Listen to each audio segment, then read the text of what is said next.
up now, so you're all set. To the cloud, to the cloud, to the cloud. Loud. I want to thank you for doing this on such short notice too, and being ready to go. I didn't know when I was going to do the material, and so I really do appreciate that. I As mean, long it's as you like don't interrupt my Jayhawks today, I got to try to watch them, even I though know I don't blame you. So that's why I want to get it done this morning. poor Try to get Roy, I this mean, thing done. out in the first round, that hadn't happened since he was at Kansas, I don't think. Never happened. Always won his 15. He's won 15 in a row, first rounders. But I'm gonna tell you what, they beat the damn brakes off of them last night. I ain't bullshitting you. That game. Did you see it? I saw part of it, but I didn't watch the whole thing. And then I was trying to find the Clemson game, and they, here you are in Greenville, South Carolina, and they don't show the Clemson game. They preempt it with Syracuse. No, And so no, you had to find. No, no. It's you look at all those I had to go to channels. ACC Network. Yeah, I know. No, no, no. Well, no, ACC. It was that they ran it on TBS, True, TNT, Channel 7. Okay. That like they had them like on 5 networks, and you know what's funny? I couldn't not watch the Clemson game that was on so damn many channels. Did they win? I didn't No, see. they got beat. They were playing pretty well. They were up at halftime. So, oh well. I know. All right, I'm going to cut a few promos to this afternoon. I've moved back upstairs into my other office. I changed the desk around and everything's pretty cool. So I've got different, I'm going to put the green, I can put the green screen up behind me when I need to. All right, ready? Here we go. All right, Drew, we're going to do this is going to be a summary and a recap lessons from the classroom and life lessons from the classroom that we learned this week. And we like sharing those. So, that's going to be the teaser and where we're at going from there. All right, ready? 3, 2, 1. Hi, everybody, Straight Talk listeners. Dean Crisp with you this week. Got a great lineup this week. We're going to be talking about life lessons from the classroom. We just finished the Master Presenter course in Greer, South Carolina. What a great experience. We actually heard some lessons that really inspired us this week and really inspired the entire classroom. And I just thought they were so good that I couldn't pass up the opportunity to kind of retell them a little bit and give you kind of a focus on what they talked about, what they learned, and what they've learned about leadership. So I really think you're going to enjoy this episode. It's called Life Lessons from the Classroom, the Master Presenter course. As we always say, sit back, turn up the volume, get ready to change your life. Okay. Good job. All right, here we go. 3, 2, 1. Hi, everybody. Dean Crisp, Straight Talk on Leadership. So glad to be in the studio this week and do the podcast. We really want to, first of all, before we get started, thank all of you who have joined us and all of you have joined the Straight Talk on Leadership family and the Straight Talk podcast. We just really appreciate that. We've been watching our numbers go up. We've been watching our viewership and our folks who are podcast subscribers go up. And, we couldn't do this without you. And we just want to continue the message of doing anything that we can do to add value to your life as a leader. And what can we do? And every week we ask ourselves, what can we do on the podcast that's really going to add value? And we just don't throw together stuff and where we just simply say, well, let's do that topic and let's do that topic. Let's do that topic. What we actually do on Straight Talk on Leadership is we got to be inspired to do the topic. We got to feel like it's something that makes a difference to you. And one of the ways we judge that is does it make a difference to us? Does it really add value to the things that we do? And so this week's episode, I'm going to be joined again by Kelle Corvin, who actually took the Master Presenter course again. She actually she was part of the classroom, but she also has this her second go around with it. And Kelle, I got to say, I was so impressed with watching you do your presentations this week and really being a part of the classroom. And I really do thank you for that. And I'm glad to have you on the podcast. Well, thanks, Dean. I think it's, I can't say enough about the Master Leadership class. Yes, it is a presentation class, but it really has so many leadership lessons woven in it, not just from you as the instructor, but you learn from your other participants, lessons that they're learning along their journey as a leader. And I think I likened it to you in a text message at some point in the last couple of days that it's almost like those old church camps you'd go to where you don't know really what to expect until you're there. And then all of a sudden you really get it. You're like, wow, this is life changing. This is really something that is worth the 5 days that you take off of work, because it's going to change your leadership in such a dramatic way, not only of yourself, but of your people and in the organization. I think that's what we saw this week in some of these stories you're going to bring up. Oh yeah. I mean, it was, we used to call it master presenter, but now we've really actually changed it to be master leadership and presenter, where we understand that any person who's going to be in a leadership role is also going to be in a presentation role. And they're going to be doing presentations, whether in small groups or bigger groups or one-on-ones or whatever it is. And what we try to do is to help you communicate through the presentation skill set, but we focus really, really heavy on a deep dive into leadership. Matter of fact, I really think, honestly, and I've seen a lot of courses, I've developed a lot of courses, I've taken a lot of courses, but I really believe this is one of the most comprehensive dives into leadership. And, we're going to be showing some testimonials, if you will, from folks in the classroom that actually talked about when they came in on Monday, they were one way. And then when they left on Friday, they were totally different in a good way. And their lives had been changed because of their introspective view, but not only their introspective view, but because they've actually put practice to the presentation and the leadership and all those things. So it's just a really good week. It's one of my favorite weeks of all the things that I'm able to teach and fortunate enough and lucky enough to teach, is that you really see it. It's almost like on Monday, you see this person come into the room, and then Friday, they're totally different when they walk out. And I mean, I love that. You can't beat that. So I appreciate that. I really was impressed with the stuff you did this week and how your presentation skill sets have stepped to that next level. And not only that, the leadership stuff. And so I really do appreciate that. And what we're going to do today's lesson today's podcast is going to be about life lessons from the classroom. And, we did that in one of our other earlier master presenter courses, because the stories that people tell just grab you by the heart, and they grab you by the brain. That's the thing that makes this work. It's kind of this head heart combination of leadership and understanding stories that, and they talk about things that they faced and things that they've learned. It's just amazing. Absolutely. And I was sitting there we just had moments this week where you were like, seriously, that is like some of the best stuff I've ever heard in my life, And from the storytelling to just the experience, the leadership experiences they have had, they're really, really phenomenal. So I can't wait to hear which one you start with first.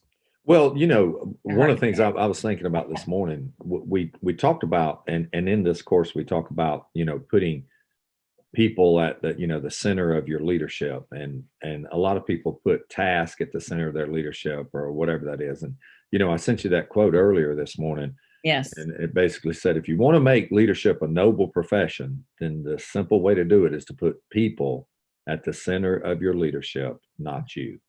Mm-hmm. And, that is so true. This thing of leadership is difficult to do. It's hard to do. It's challenging at moments. And there's just days when it's really tough. But if you want to make it really a noble profession, put people at the center of it. And it's crazy how that is so true, Yeah. And then this week was really kind of one of those weeks where we really discovered that with people, And so in this class, we had folks from in the South Carolina area, and we were really pleased to have them drive over. And we had a couple of them, several of them stay in, and we really appreciate them putting the time and the effort and coming to the course. It's not easy to do that, but they made the decision that they wanted to develop themselves to that next level. Right. And I think they succeeded in doing that. Absolutely. We had a special person who took our course, and every one of them were special. But this week we don't normally get politicians and the leaders of cities in the class. And we actually had the mayor of Greer, Rick Danner, was in the course, took it the entire week, did not miss 1 minute. This is something that I'd love to pass along to all of you who think you're really busy. Try to run in a city of 35,000 people. That's the fastest growing city in the state of South Carolina. And try to run a business and make all those calls and make all those decisions and do all those things. And then you decide you want to take the time to do personal development. Right. When he was at the end of his career, in terms of, he just retired. He did. And In the bank, yeah. yeah, so he had 100 reasons not to take this course, but he came to the course, and wow, what an impact he had on us too, in terms of just his life experiences and things that he shared. And that's kind of stuff you get in these classes. You get people that, the ones that have had these jobs that have really been kind of tough and where they've learned a lot of lessons. Then you get people that you wouldn't think have had those type of experiences, and man, they tell them in these classrooms and they share them, and we learn about them. We're like, oh my goodness, how compelling that was. And I think it was great to have Rick in there for another reason too, is that most of the rest of the class had been in an appointed position. They had been appointed to their position. And so they weren't used to, even though their jobs are always political, especially when you're in law enforcement, it was really great to have that dynamic of having Rick in there to see it from another perspective of the politician side, the elected official, and the chief executive, if you will, of a community. And I think that also enlightened a lot of people just on that side of it that they may not have thought about before. Yeah, and Rick and I are friends, and we've been friends for many, many years. And to have him in the classroom was just really special. It's good. And all the people there, we had Greenville County Sheriff's Office, Oconee County, we had Silva Police Department in there. Richmond County, Georgia. Richmond County, yeah. We had some really, a lot of folks in there that really added value to everything that we did. And that's what we want to do on this podcast, is to add value to you. And we learned a lot of things. And I'm going to share some of those stories with you about how they impacted me. And I'm going to start off with, the one I'm going to say is call to service. Yes. And I actually had an opportunity to witness this story firsthand, but I didn't know it from Rick's perspective. But Mayor Danner told the story of how he was into the landscaping business, and he had owned a landscaping business where he was busy all the time. And he had been doing it for many years, and it was a successful business. He actually had a retail site, and he had to work 60, 70, 80 hours a week, which of course all entrepreneurs do that. They work. Yeah. And how, he was just working all the time. And this particular Saturday was opening day of baseball. Yeah. in Greer. And baseball in Greer, yeah. And I remember it. I was actually there when it occurred. And you were a coach, right? Well, I was coach, but I was chief of police at the time too. And I was coaching my kids. As a matter of fact, Mayor Danner's son was on my team. And I can remember, Rick was talking about that particular day, and he was at work and he didn't know what was going on. And his son, who they live right downtown Greer, which is right near, and every opening day of baseball in Greer, they do this parade where they get all the little teams together in their uniforms, and they walk up and down the streets, and then go to the ball field and have this ceremony, and, drink Cokes and eat ice cream and be little boys and girls when it comes to baseball and softball, and do all that stuff, which is a lot of fun. Absolutely. And my boys were there. Great small town America. Yeah. And my boys were there, and Rick was there, and, Rick wasn't there. He was actually work, but his son, we were gathering together for the parade down near the First Baptist Church, which was across a, kind of a busy street, a 4-lane kind of street. And Rick's got a son named Jacob, and Jacob was so excited to go to the parade and to be a part with his teammates and all that stuff, and so he wanted to go ahead of his mom, and he had convinced his mom to let him go down and run down to the First Baptist Church, which was literally only about less than 100 yards or so from his house. Right across the street, pretty much. Yeah. So Rick had Rita had basically allowed Jacob to run across the street. And so Jacob comes down, and as he gets ready to, and like Rick said, you tell all your kids look both ways, and he did. He looked both ways. He looked to the right, he looked to the left, and then he started across the road. Well, what he had really misjudged was there was a truck coming by, and he judged the actual distance between it was an 18-wheeler truck that was coming by, and he misjudged the distance between the front of the cab and the back, and he stepped right out after that front of the truck had moved towards, and he stepped right out and was caught by the rear wheel of the truck. Mm-mm. And this truck's going about 40 miles an hour, 18-wheeler, and that thing just literally picks him up and throws him 30 feet into the air. He was 11 at the time, I think, about 11 years old. Isn't that right? I don't know. I really don't know how. I think that's what Rick said. He was about 10 or 11 at the time. Yeah. So he gets caught up and gets thrown, across the way there, if you will. And when he gets thrown across the way, he obviously gets pretty serious injuries. It cracks his pelvis, it cracks his femur, cracks his head, it gives him road rash, breaks his arm. It was just horrible.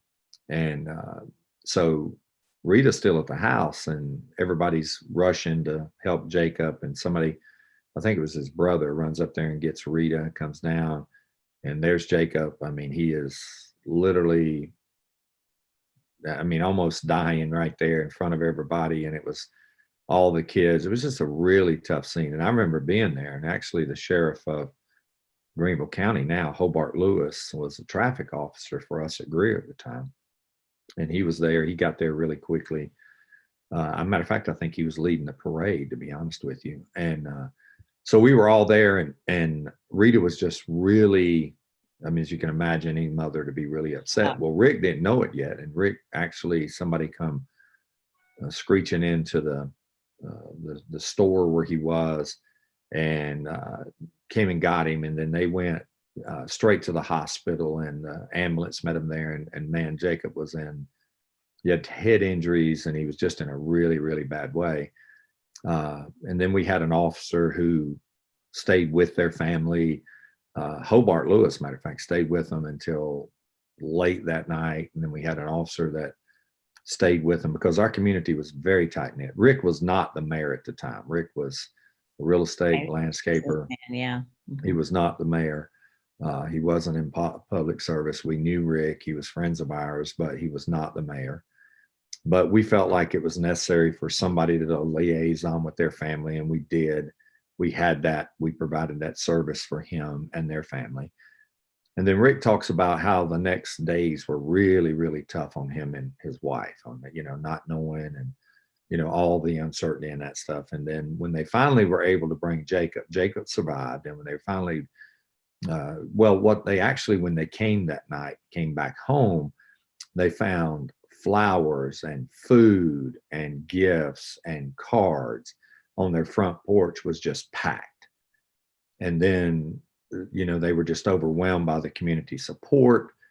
And then the next day, same thing again, flowers and food and cards. And matter of fact, we had made up a baseball uniform with his, and everybody had signed it, and they'd, dedicated the opening day to him, and just all that stuff. And then the next day, the same thing, cards and flowers and all that stuff. And Rick tells the story about how that moment right there, he was really looking for something to change his life and give him direction, and he knew that he wanted to do something to help.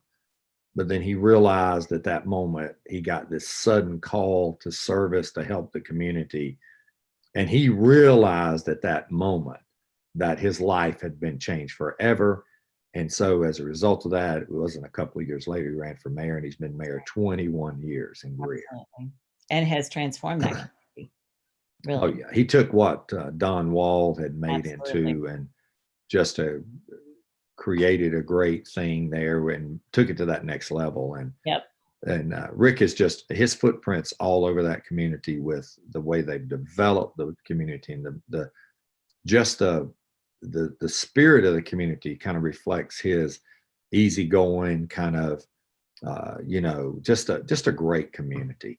and he tells that story about how that was his call into service, and I think the thing I'd like to, talk to our viewers and our people who are listening on the podcast to understand from that is that you can have like one of the most difficult times of your life, which was what he was facing. And one of the things he was talking about was, all right, now I'm moving. What do I do to get back? And a lot of us have had those moments where we'll make a donation, or we'll do something which is substantial. I don't mean that making a donation.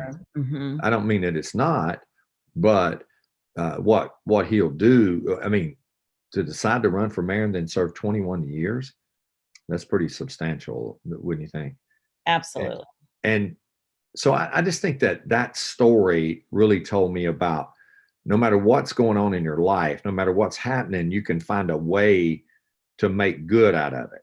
You can find a way to turn something that seems so awful into something that really can make a major, major difference. So I mean, I really like that. I thought that was his story of call to service was outstanding.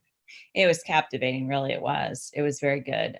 He's a great storyteller by nature, which is one thing that you have everyone practice in this class on. But it's stories like that you don't really realize what the impact is on the listeners until you may never really realize it.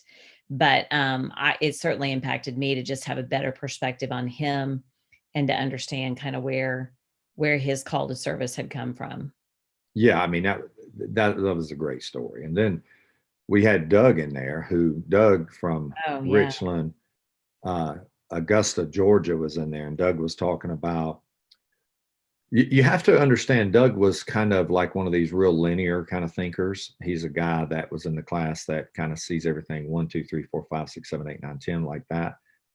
And it's hard for him to break that pattern. But when you heard his story about, staying focused and how he did it during a period of his life, I thought it was very captivating. So his story goes a little bit like this. He was, I think it was 3 years ago in 2017 or 18. He's riding a motorcycle, and he's one of those guys that when he rides a motorcycle, he rides a motorcycle. He had a helmet on, but he got caught between the concrete barrier and a car, and he was actually hit at about 80 miles an hour, and he hit the concrete barrier. And, I don't have to tell you that first when I saw him, he shows zero signs of being hit by a car and a motorcycle at 80 miles an hour. I didn't notice a limp. I didn't really notice anything going on with him. And, he just looked normal. But when you start hearing the fact that he broke literally every bone in his body, and he had, as a result of this, he was unconscious for 7 days. And they literally opened his stomach up and left him open for like 4 days because they knew they were going to have to go back in and forth to find where the bleeding was. Broke his pelvis, femur, knee, ankles. I mean, just, it was crazy. Right. And I think the thing I got from Doug, when you hear these stories, they're very captivating, and they're very, very much, they make an impact. But the thing, I think his perspective on it was kind of crazy. He was talking about, he said that he realized that he had a very long road ahead of him. Mm-hmm. And when you think about it, learning how to eat again, mm-hmm. learning how to feed yourself again, that right there, going from being a police officer, doing everything you want to do in life, walking upright, talking, I mean, everything going on. And all of a sudden you find yourself completely helpless. He had to have someone feed him, help him go to the restroom, all that stuff. And he said the one thing that he kept focused on was the fact that he knew he was going to get himself back, even though they told him he probably wasn't going to walk, probably wasn't going to do this, probably wasn't going to do that. But he just hung in there and he just stayed focused.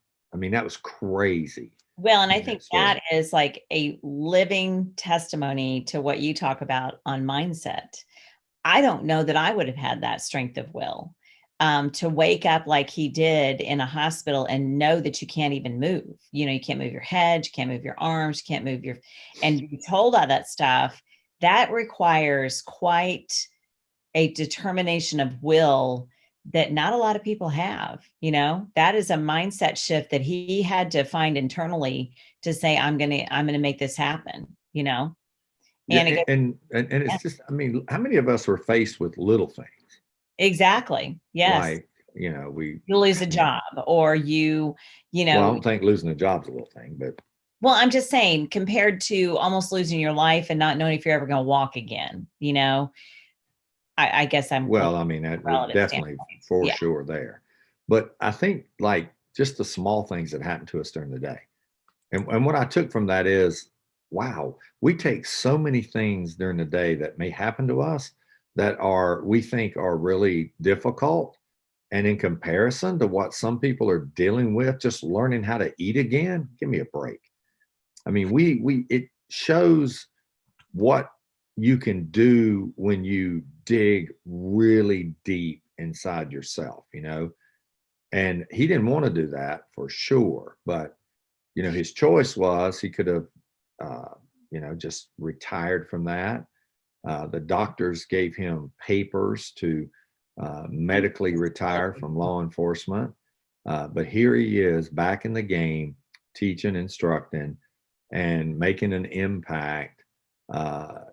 Not sitting down. He just refused to lay down. And I think that is like, you know, it's almost like that. I love that story. It says, if you're knocked down 7, get up 8. And that's kind of like his story reminded me, when you're knocked down 7, get up 8, and I was just, that one for me was like, okay, all right, here we go. I see where this is going with him. He's got a determination to make things happen. And you saw it later in the week too, when he talked Yes. about, being up 3 o'clock, 4 o'clock in the morning and working on his presentations. And, we're not telling you that you're going to have to stay up 3 or 4 o'clock in the morning to do the presentation for this class, but he wanted his to be so compelling and good that he woke up early and he started working on it, and he didn't just go back to bed. And you see that determination in people.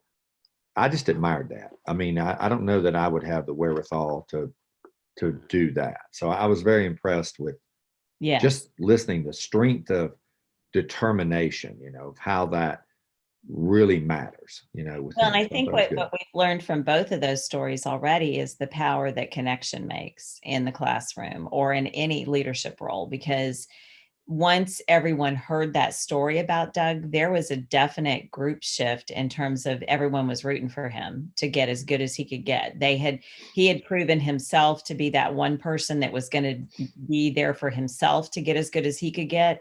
And by gosh, the rest of us rallied behind him and said, okay, we're going to help you get there. And I And think it that's really, what really makes that class great, you and know? it really worked. I mean, it Mhm. was really, really good. Then you have Justin.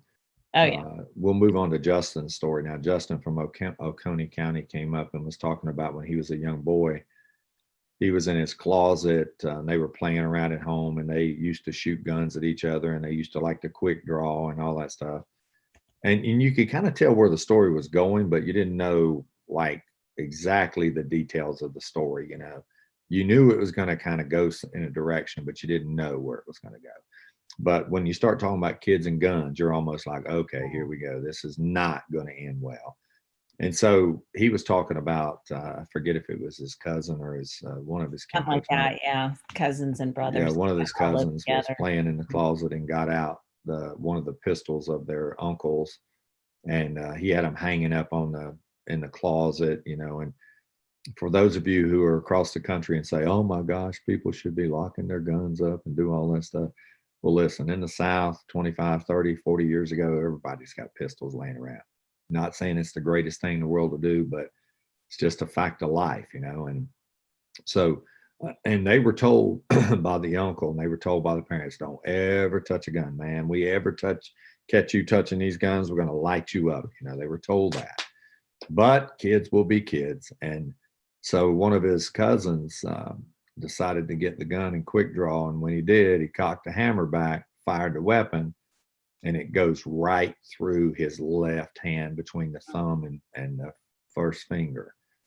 And when it does, it just shatters all of that, almost literally amputates it and knocks it off. And he's, he passes out and all the kids run, which I thought, well, that's pretty true how that's going to happen.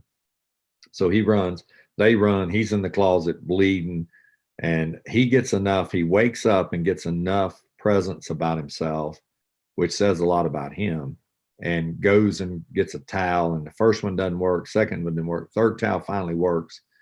He wraps it around his arm, he starts running out, and he has to actually walk to his uncle's house, which is down the street because nobody's there. And he finds his grandmother down there. Or his grandmother comes running up because some of the kids had come and told her that they'd got shot him. And you can imagine all the chaos going on. But well, instead of running back and jumping in the truck and taking him, he laughed about the joke. And I mean, he told the joke and I thought it was funny. He did tell a joke right in the middle. Well, he said that his grandmother, instead of jumping in the truck and taking him to the hospital, she said she wasn't going nowhere without her purse. She runs back in the house to get her purse. Get her pocketbook. You give it and your pocketbooks. Yeah. And so he gets the pocketbook, or she gets the pocketbook, and they go to the hospital, and now starts this journey of surgeries. He has like these, 3 or 4 surgeries within the short, very period of time. They tell him this hand is going to be immobile. You're never going to really use it again. Now, here's a guy who's in law enforcement, been in law enforcement the last 12 or 13, 14 years. I don't know if you, and every one of you know this, who's listening in the podcast land that are in law enforcement. You generally can't be a one-armed cop or a one-handed cop. It generally takes 2, just because of all the job responsibilities and stuff that you have to do and all that stuff. Now, so it doesn't mean you can't be in the field of law enforcement, but actual road deputy stuff, it's kind of makes it a little difficult. Right. And but he's been a cop for 12 years. And the reason he's been a cop for 12 years is because during his rehab, now this is a 9-year-old boy that he had I guess it was a figure in his life, and I would call these Mount Rushmore people. He had a Mount Rushmore therapist who told him, if you don't move those hands, if you don't keep that left hand moving and constantly work it, you'll never be able to use it. And he said to the point where he couldn't even really close his hand or open his hand. It was just like dead hand, And he had this therapist who was working with him who just kept telling him, you've got to keep moving. You have to keep that hand moving. And so Justin talks about in there how his whole life during that whole rehab, he did not want to keep that hand moving. And honestly, when you look at him, you really can't tell it. Mm-mm. It's like the surgeons and whatever happened and what they fixed is amazing. And you really can't tell he's got that even happened. Right. But the moral to his story was you got to keep moving, which falls in line with, what's his name's right before it, Doug's, and falls in line with Doug's story about you got to keep moving. You cannot stop. Even when you have those things happen to you, you got to keep moving. And even Rex, really. Yeah, well, right, exactly. And so he talked, and to see him today, is just an amazing thing it was just excellent. Well, and isn't Rick's granddaughter Jacob's daughter, I think? Ruby. I don't know what you mean. I said Rick's granddaughter is actually Jacob's daughter, the one that was injured in the car accident. Yes. Yeah. Okay. But when you got like Justin standing there talking to us about keep moving. So, I mean, that was a really, really, really good story there. So now let's talk about number 4 that we talk about here. It may be a time for us to take a break and then we'll come back. You want me to stop the recording here? No, Drew will do it. Do it. Okay, Drew, you can figure that out as you go. Okay. All right, here we are back. Glad to have you back on Straight Talk on Leadership. We appreciate you joining us for this podcast. This podcast is Life Lessons from the Classroom. And these life lessons this week really changed me. Kelly had an opportunity to be with us in the classroom this week on the Master Presenter course.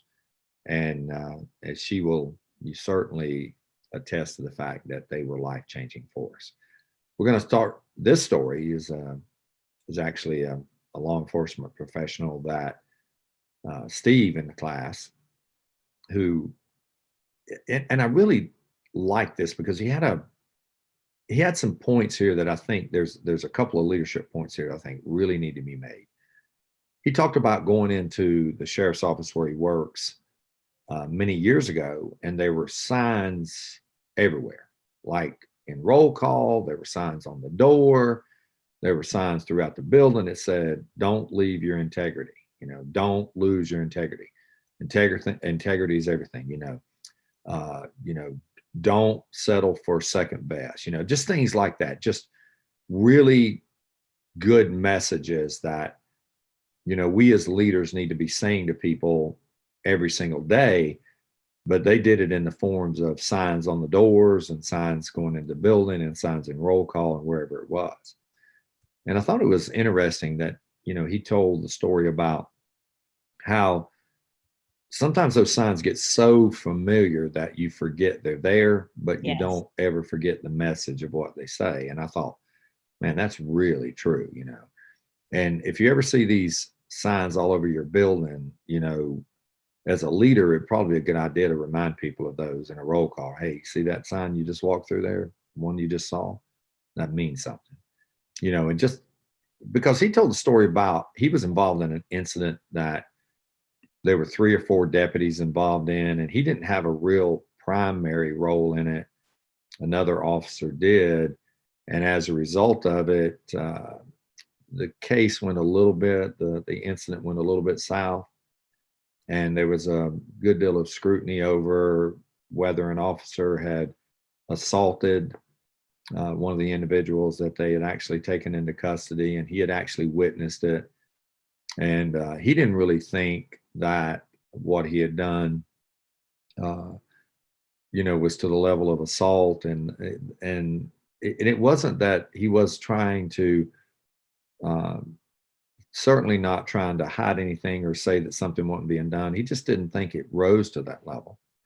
And when somebody else had gotten, and the suspect's statements were contradictory, and there was just a number of things there about what was going on. And the officer ended up being charged. And, what I think was interesting about this story was that everybody went to him to say, this case gets really easy if you testify against the officer. And he said, I'm not going to testify against the officer, not because I wouldn't testify against the officer, but because what I saw, I don't believe rises to that level. And I'm not going to just turn on someone because you asked me to. I'm going to maintain my integrity to do what I think is right.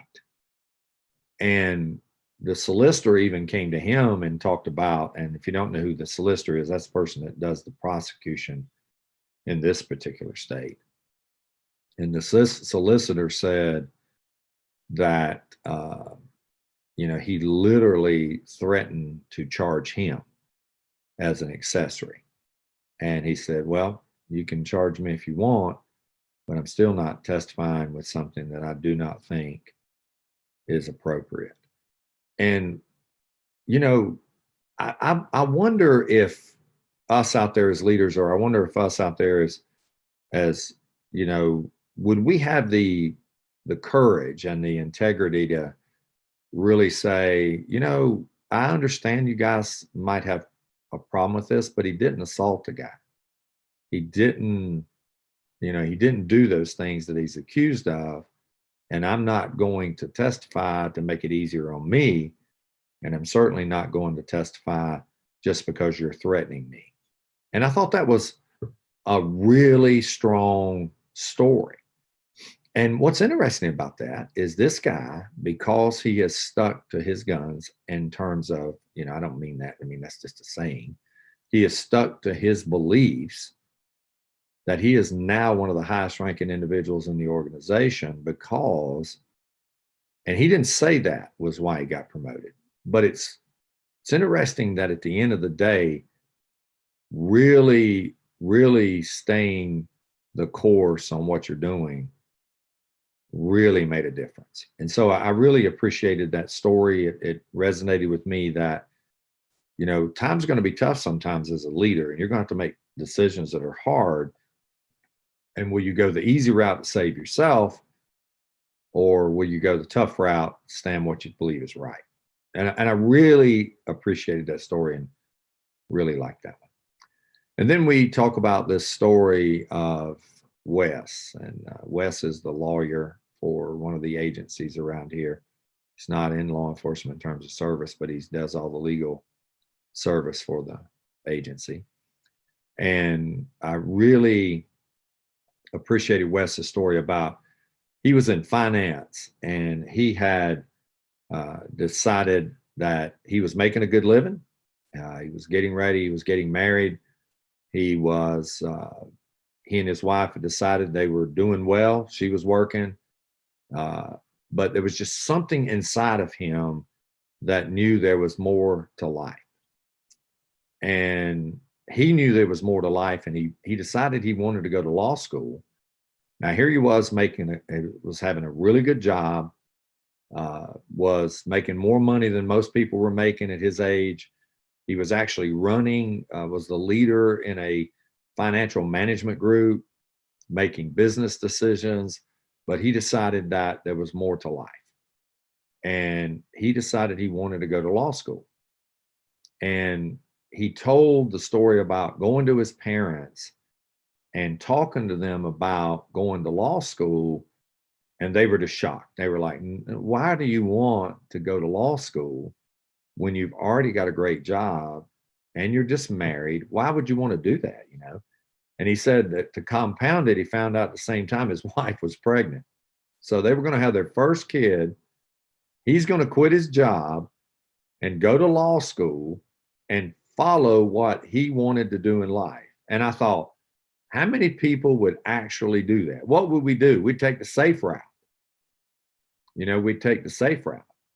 And so if you take the safe route, you're definitely not going to do the things that you need to do. So, and then he had this long conversation with his parents about, he told this long conversation with his parents, how they literally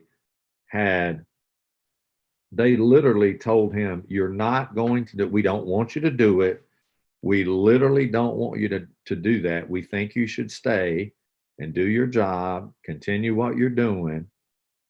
And then they told him, okay, but you're on your own. So you're on your own. And being told that you're on your own when your wife's pregnant and you're going to go to law school and not really have any means to support yourself, I would imagine would make you second guess what you were going to do. And I do believe they were even living with them at the time, the parents. Yeah, I'm not sure if that was clear or not, but he did a great job painting the picture. I think all of us were like, uh-oh, this is going to be interesting.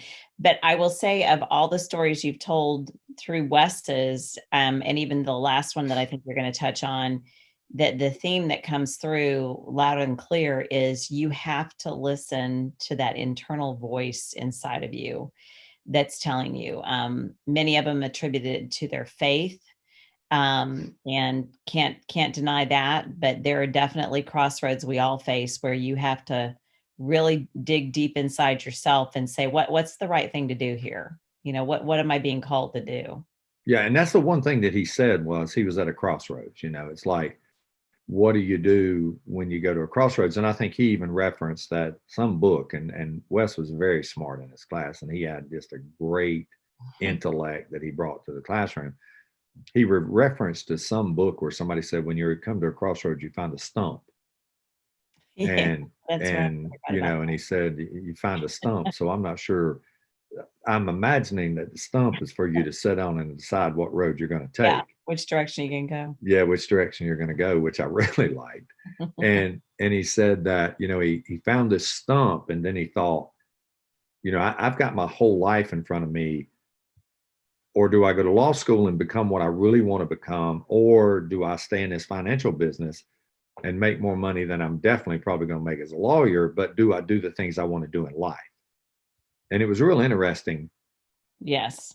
And I wonder how many of our people out there, in the podcast land that are with us and listening to us, are at a point you're at a crossroads and you're trying to decide, what do I do and where am I going to go? And I think his story was so strong when it comes to deciding what you want to do, listening to your inner voice, and just doing it. And he went out there and he went to law school. And I think what was crazy was he was a federal judge clerk. yeah, but that was, I mean, if you remember the story, that was later on because he Yeah. literally couldn't find a summer job. He couldn't find an internship. He Yep. struggled through, he was great. He was, at the top of his class in law school, but he just had so many struggles. Nothing came easy. It was like nothing came easy in law school.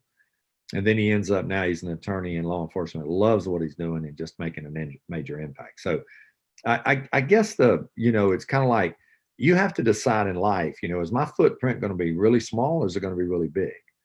And is my impact going to be like just for me or am I going to make an impact on other people and what am I going to do? And some of folks out there just want to make a small impact, they want to do that, which, hey, if that's what is absolutely motivates you and leads you, then you know what, so be it. But I do believe that all of our callings are much bigger.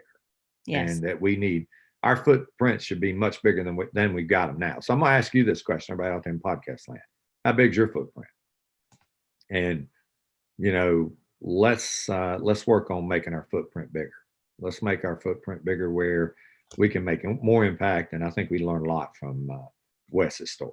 Yes. Now, I think Daniel's story is one that I don't know that I have ever had anyone to impact me kind of like Daniel did, because I wasn't sure where he was going. He was definitely a prisoner to some degree because and when I say prisoner, I mean that, he basically was told 2 days before the class or 3, he was coming.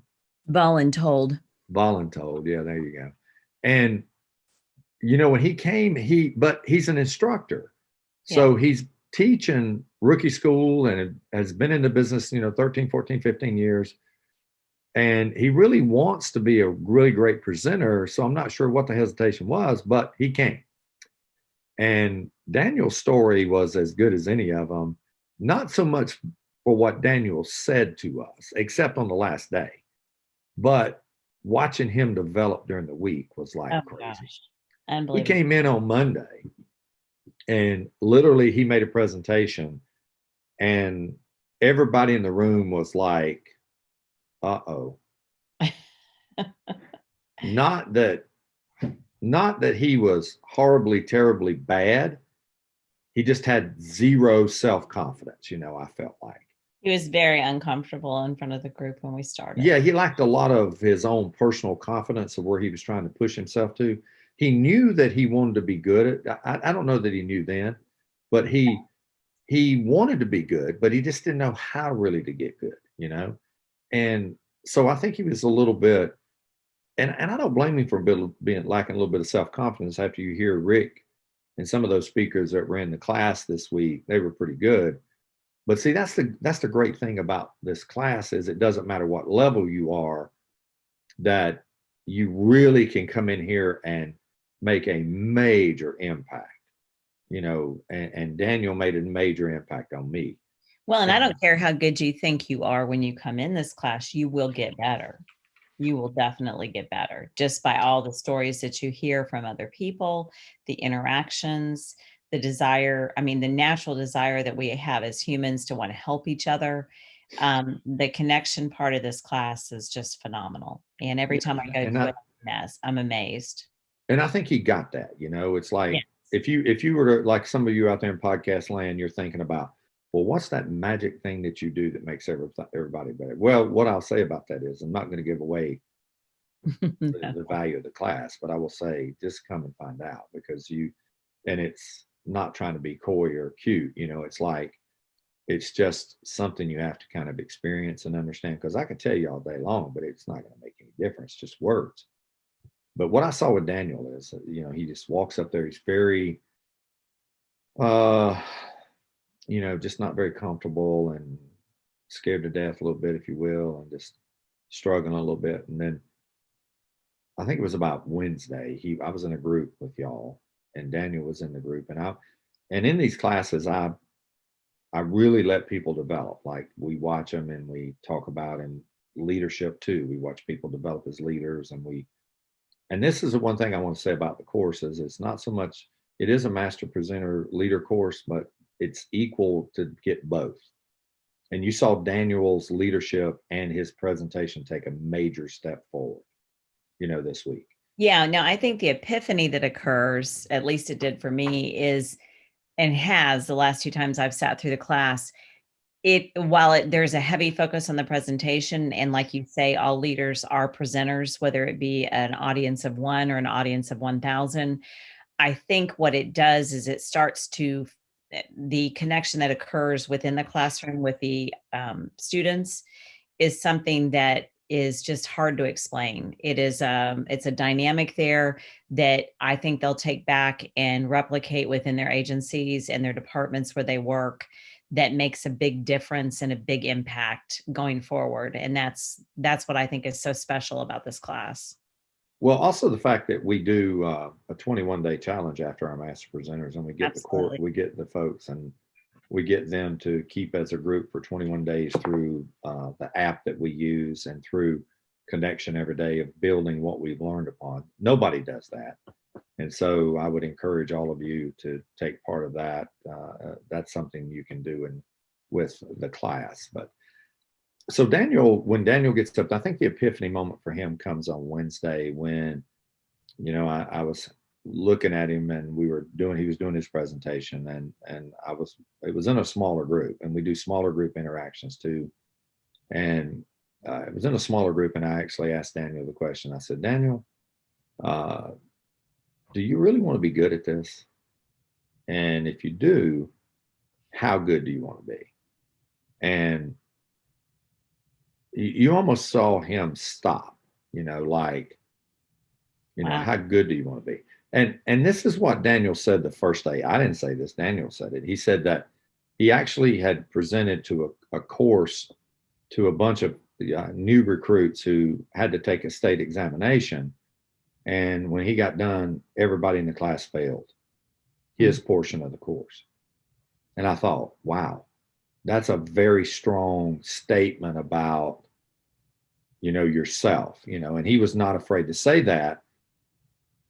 But I'll tell you one thing right now, at the end of the week, I'd take a course from him.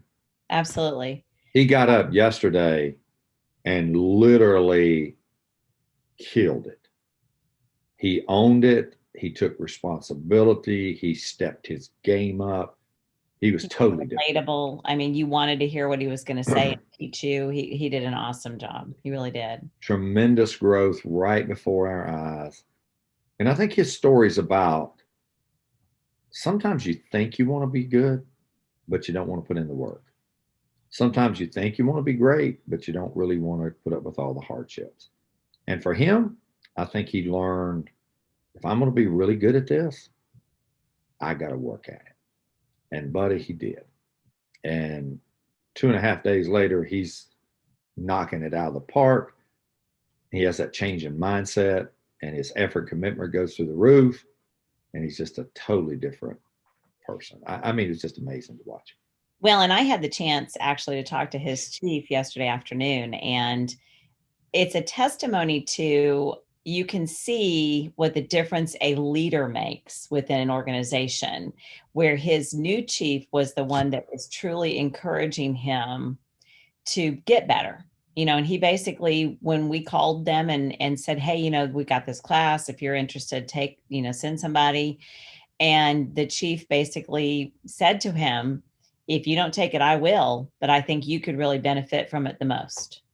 And so he did. He came down and took that challenge, and the chief was willing to support him. And he'd be the first one to tell you that his previous chief wasn't like that at all. And so it set a tone within the department that was very different than the one they have now. And Yeah. that's good. Well, and I think that, it really, Daniel's all of us, Yes, in some absolutely. sense. And He's at all of some us in level. well, he's all of us in some area of our life, Correct. he really is. So, and I think it was just great for us to see. And so, well, folks, I hope you've enjoyed lessons from the classroom. I hope you've enjoyed what we learned, Kelly and I, and the rest of the classroom. I hope you get a chance to take the Master Presenter course. This podcast is always produced with one thing in mind: adding value to your life, helping you become the best leader possible, and also letting you reach the highest potential that you may have. So, with that, folks, until next time, I'm Dean Chris.